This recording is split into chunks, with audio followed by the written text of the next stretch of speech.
So, as you can see here, my dear friend Alex is practicing for his upcoming jiu-jitsu tournament on a grappling gun. So, the rear naked choke is actually one of the most common submissions in the street fighting world and in the MMA world. It's a blood choke, so it restricts blood flow from the arteries to the rest of the body. And Alex, you want to show him the artery? It's right there. So, if Alex holds his position for 6 to 10 seconds, the dummy, or the person, will be deemed unconscious. Any longer than that, for up to 25 seconds, that's when you get permanent brain damage, which is obviously not really good. And any time closer to a minute, death. When you cut off the blood supply from the corduroy arteries too long, the brain does not receive oxygen or any of the vital nutrients that it needs.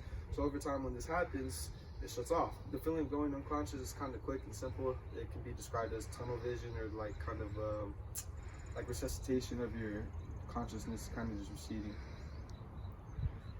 So, as a jiu-jitsu practitioner and someone who is very good at rear naked chokes, what do you have to say about this? Well, coming from my experience being on the receiving end and the giving end, it's definitely very frightening. It's a great experience, and you know, it's very dangerous, so be careful about the way you use it. Yeah, it's pretty damn scary. Thanks for the experience. Yeah, no worries. This right here is a leg lock, or more specifically and deviously, a knee bar. So with the knee bar, you're not going to go unconscious, but typically it's a very bad injury to the ligaments in the knee. It would take you about 6 to 10 months to recover. Ligament damage is very possible and very highly likely. Typically it happens to the PCL with this move. That's the most common ligament right there. So Alex's goal right here is to chop the opponent's leg and point the kneecap towards his body. So what that does, it applies pressure, it puts it in a direction in which it should not be going.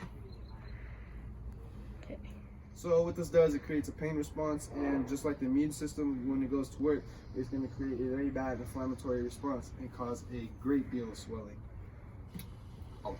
So what Alex is going to do right here, he's going to apply pressure to the kneecap with his hips and pull the leg upwards in order to hyperextend the knee.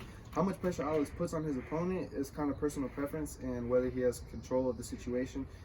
During hyperextension of the knee, the posterior cruciate ligament and the anterior cruciate ligaments get overextended to the point of a grade 3 tearing, which not so good.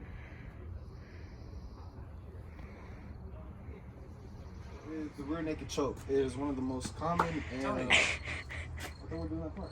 No, we're not. This is this. I said after we're done. Well, That's a blooper. great job, Rena. I'm so sorry.